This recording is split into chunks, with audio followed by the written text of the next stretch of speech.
भारत में और विश्व में अक्सर इस विषय को लेकर के चर्चा होती है कि भारत ने पूंजीवादी व्यवस्था को क्यों नहीं अपनाया, समाजवादी व्यवस्था को भी नहीं अपनाया, एक अलग प्रणाली को अपनाया, अलग आर्थिक प्रणाली को अपनाया।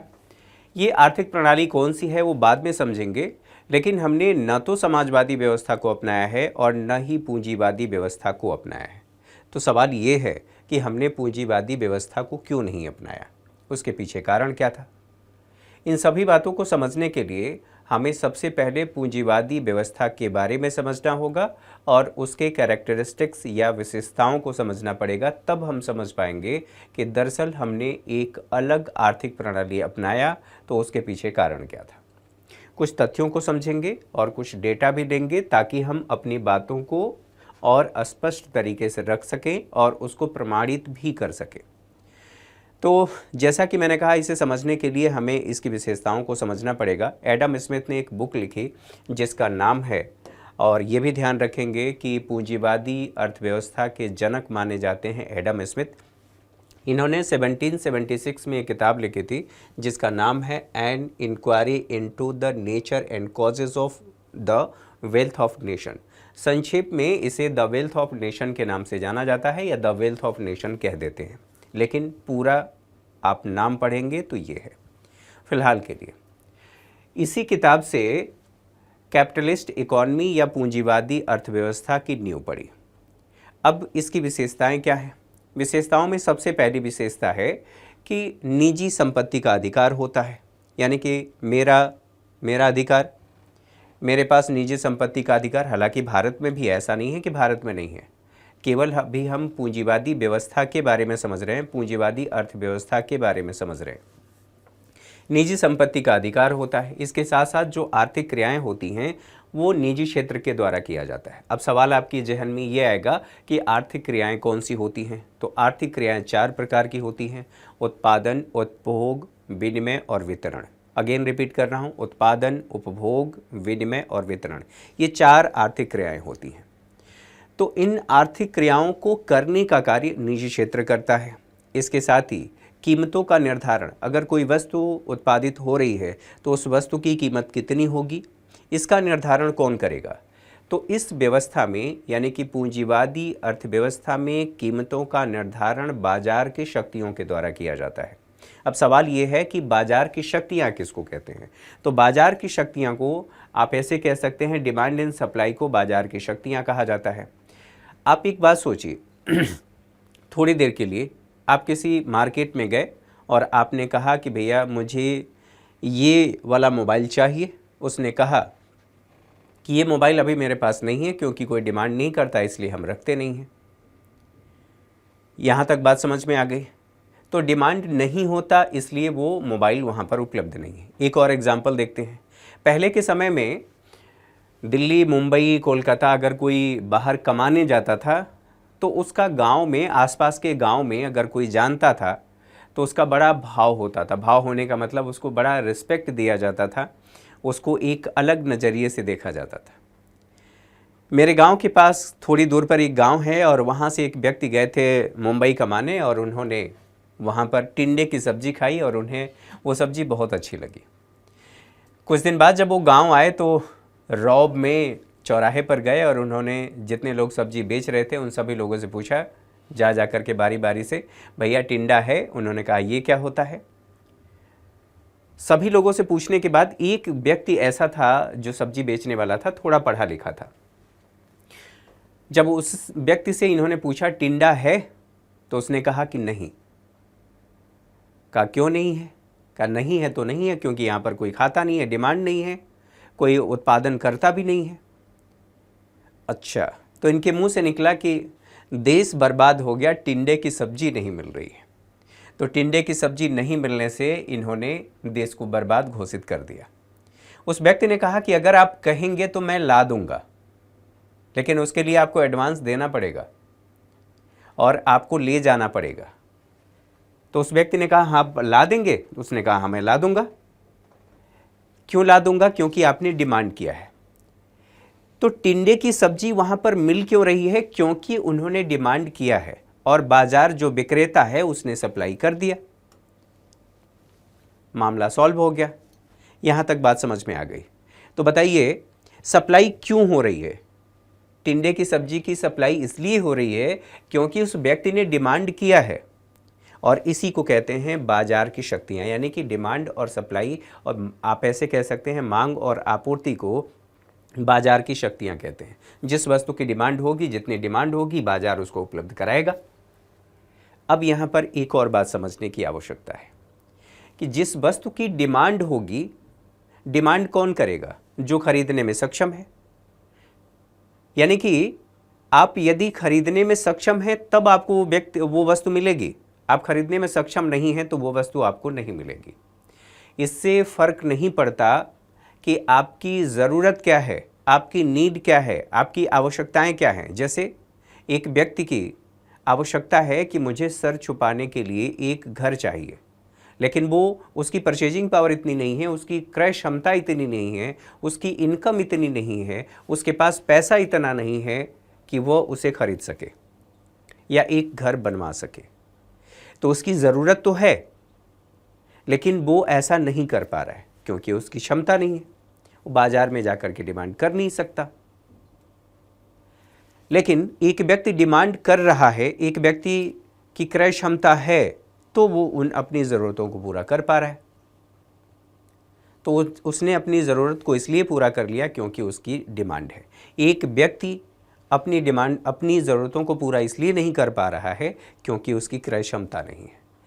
बाजार, सोचिए, क्या आपको ये कहेगा कि आपकी ज़रूरत है, आपके पास पैसा नहीं है, मैं आपको दे दूं?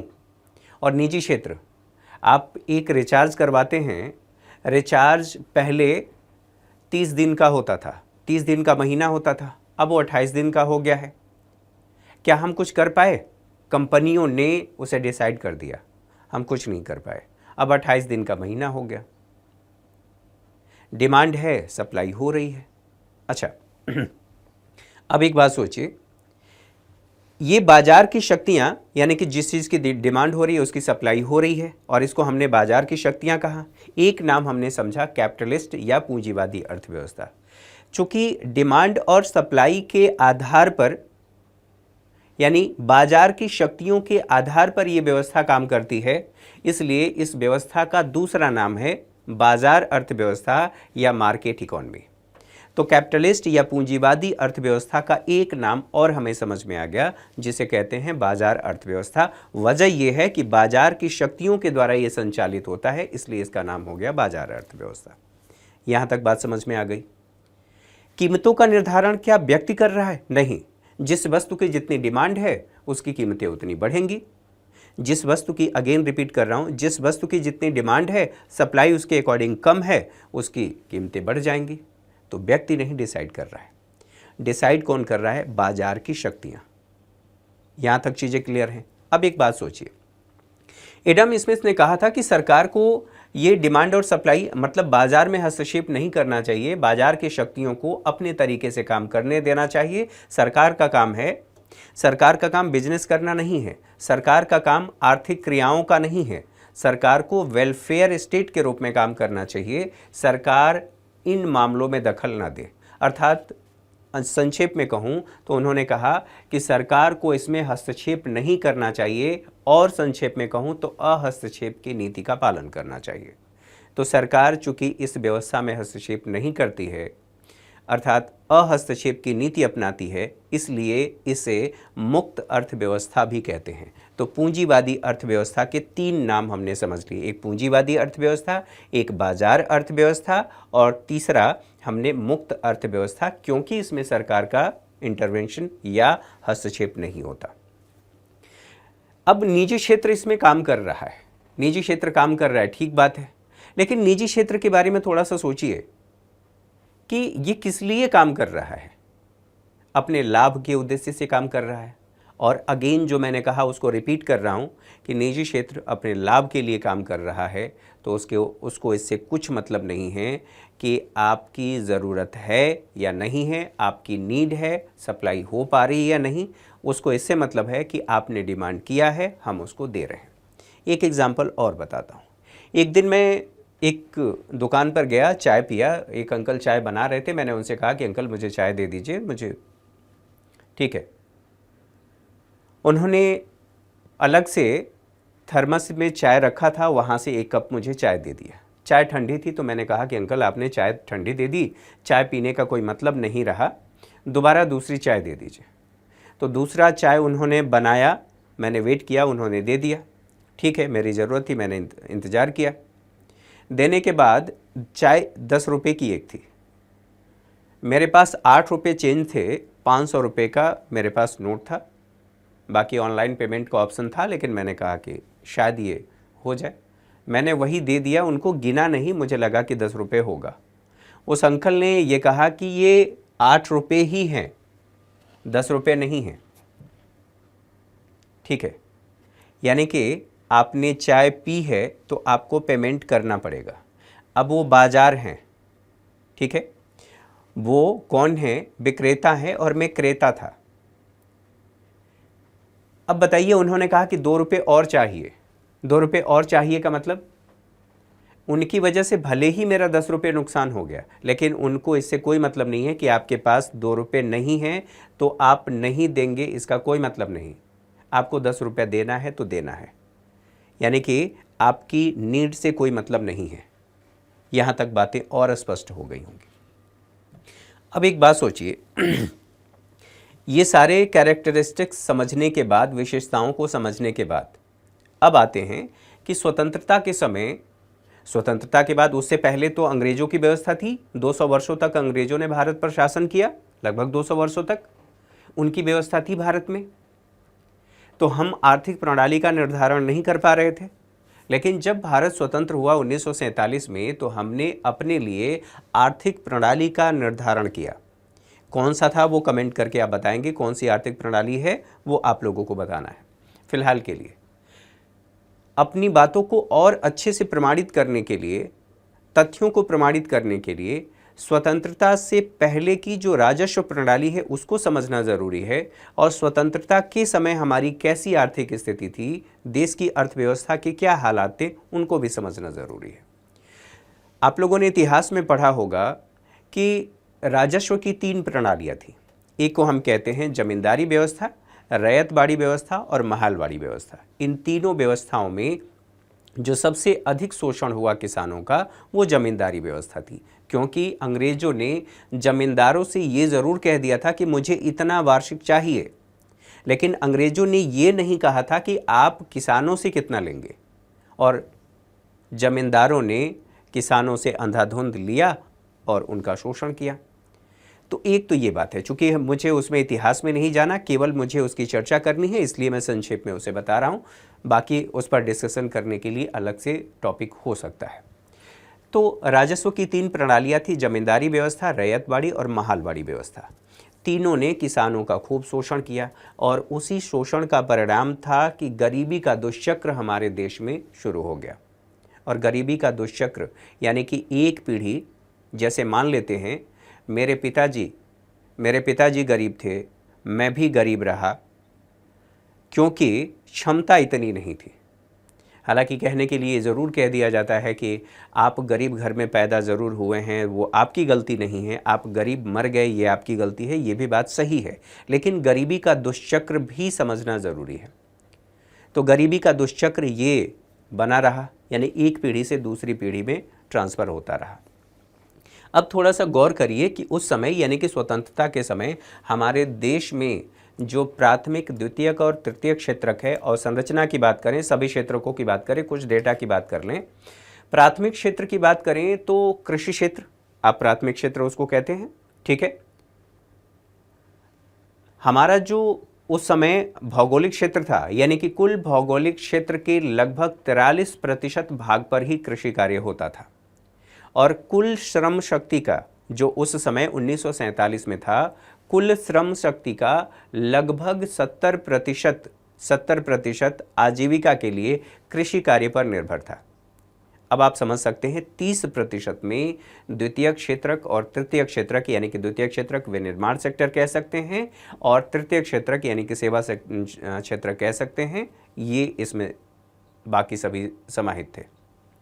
अब यहाँ पर सोचिए कि भूमि पर जनसंख्या का दबाव भी अधिक था, क्योंकि 70% लोग अपनी आजीविका के लिए कृषि पर निर्भर हैं।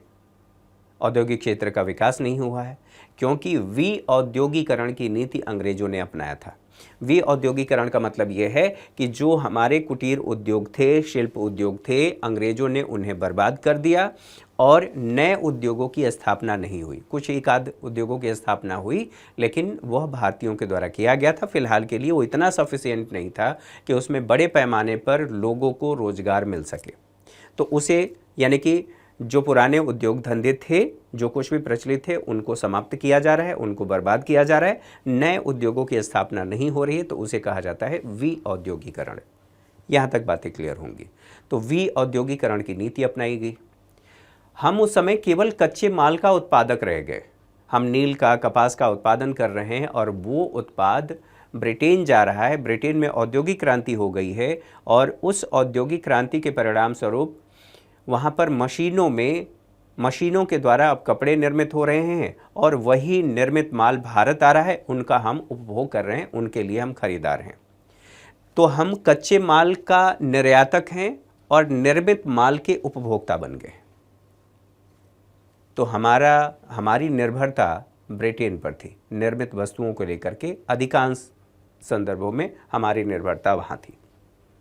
कृषि क्षेत्र में काफ़ी उत्पादन कम था और सिंचाई की सुविधाओं का अभाव था। इस वजह से कृषि क्षेत्र का भी विकास नहीं हुआ। जमींदारों को इससे कोई मतलब नहीं था कि कृषि में निवेश होगा या नहीं होगा, कृषि भूमि का विकास होगा या नहीं होगा, उर्वरकों का इस्तेमाल होगा या नहीं होगा। और जो व्यक्ति कृषि कार्य कर रहा है उसे पता था कि आज मेरे पास भूमि है, फिर मेरे पास ये भूमि रहेगी या नहीं रहेगी, इसका कोई भरोसा नहीं है। इसलिए वो कृषि कार्य में, भूमि में निवेश भी नहीं करना चाहता था। वो चाहता था कि अधिक से अधिक मैं भूमि का दोहन कर लूँ, उत्पादन कर लूँ, मेरी ज़रूरत है, क्योंकि अगले सीजन में मेरे पास रहेगा या नहीं रहेगा इसका कोई पता नहीं है। औद्योगिक क्षेत्र की बात करें तो राष्ट्रीय आय का केवल 6.6% हिस्सा ही औद्योगिक क्षेत्र से आता था। अब सोच सकते हैं कि कितना कम रहा है। राष्ट्रीय आय का केवल 6.6% थी। कुल कार्यशील जनसंख्या की बात करें तो 1.8% कार्यशील आबादी ही फैक्ट्रियों में या कंपनियों में संलग्न थी, जो उस समय बची खुची थी। राष्ट्रीय आय का लगभग 50% से अधिक हिस्सा कृषि क्षेत्र से आता था। हमारी अर्थव्यवस्था कृषि आधारित अर्थव्यवस्था थी। ऐसे में आप सोचिए कि उस समय गरीबी का प्रतिशत क्या रहा होगा। आंकड़े बताते हैं कि देश की कुल आबादी का लगभग 70 से 80% लोग बीपीएल में आते थे, यानी कि बिलो पॉवर्टी लाइन में आते थे। प्रति व्यक्ति आय की बात करें तो विभिन्न आंकड़ों से जुटाने के बाद जो आंकड़ा निकल करके आता है 230 रुपये के आसपास प्रति व्यक्ति आय थी। तो प्रति व्यक्ति आय वास्तविक मापन नहीं है। मान लेते हैं इस समय, अगर समझने के लिए एक डेटा ले लें कि प्रति व्यक्ति आय 1 लाख रुपए है, तो क्या 1 लाख रुपए सभी व्यक्ति की जेब में है? नहीं है, तो वास्तविक मापन तो नहीं है। तो प्रति व्यक्ति आय 230 रुपये उस समय बताई जाती है। ऐसे में यदि अब इन सभी आंकड़ों पर गौर करने के बाद आप सोचिए कि हम पूंजीवादी अर्थव्यवस्था के मॉडल को अपनाते तो निजी क्षेत्र हमारा शोषण करता, और शोषण करता हमारी क्षमता ही नहीं थी कि हम डिमांड कर पाएं। तो क्या संविधान में जो ये कहा गया है कि सामाजिक, आर्थिक और राजनैतिक न्याय, उसकी प्राप्ति हो सकती थी? नहीं हो सकती थी। क्या समानता का लक्ष्य प्राप्त हो सकता था? नहीं हो सकता था। क्या समावेशी विकास का लक्ष्य प्राप्त होता? नहीं होता। हालांकि अभी भी नहीं है, लेकिन कुछ मामलों में ठीक है। तो समावेशी विकास का लक्ष्य भी पूरा नहीं होता। इसलिए हमारे देश में एक अलग आर्थिक प्रणाली को अपनाया गया, जिसे किन्स ने दिया था, जॉन मेनार्ड किन्स। अब ये व्यवस्था कौन सी है ये आप लोगों को बताना है। फिलहाल मैं अगर खरीदने में सक्षम हूँ तो मुझे कार चाहिए, और जो व्यक्ति खरीदने में सक्षम नहीं है उसकी न्यूनतम आवश्यकताएं भी पूरी होनी चाहिए, और न्यूनतम आवश्यकताएं पूरी होनी चाहिए तो वो न्यूनतम आवश्यकताएं बाजार तो करेगा नहीं। ऐसी स्थिति में सरकार को करना पड़ेगा, यानी कि व्यक्ति की न्यूनतम आवश्यकताएं कौन पूरा करेगा? सरकार करेगी। अब उस व्यवस्था को क्या कहते हैं ये आप लोगों को कमेंट करके बताना है। एक बात और यहाँ पर समझने की ज़रूरत है, क्या हम समाजवादी व्यवस्था को नहीं अपना सकते थे? समाजवादी व्यवस्था को नहीं अपना सकते थे क्योंकि समाजवादी व्यवस्था का मतलब ये है कि आपकी व्यक्तिगत संपत्ति नहीं होगी, और उस समय आप लोगों ने पॉलिटी में पढ़ा होगा रियासतों का एकीकरण, और आगे चल करके जमींदारी व्यवस्था की धीरे धीरे समाप्ति की गई, फिर लगान का नियमन किया गया, रियासतों का एकीकरण करके देश को एकजुट किया गया। आज जो भारत दिखता है वह जो उस समय लौह पुरुष सरदार वल्लभ भाई पटेल उनकी देन है। आगे चल करके इंदिरा गांधी के समय में भले ही जो प्रिवी पर्स बनाया गया था उसकी समाप्ति हो गई, लेकिन उस समय स्वतंत्रता के समय ये पॉसिबल नहीं था। आप अपनी व्यक्तिगत संपत्ति नहीं छोड़ सकते थे। देश के कितने टुकड़े होते उस समय, अगर ऐसा किया जाता, समाजवादी व्यवस्था को अपनाया जाता, तो देश के कितने टुकड़े हुए होते यह कहना मुश्किल है। इसलिए हमारे देश में एक अलग आर्थिक प्रणाली को अपनाई गई और उसे आप कमेंट करके बताएंगे। अगर आप कमेंट करके बताने में सक्षम नहीं हैं तो अगले सेशन में मैं उसे ज़रूर बताऊंगा। आज के लिए इतना ही, तब तक के लिए नमस्कार। Thank you for watching.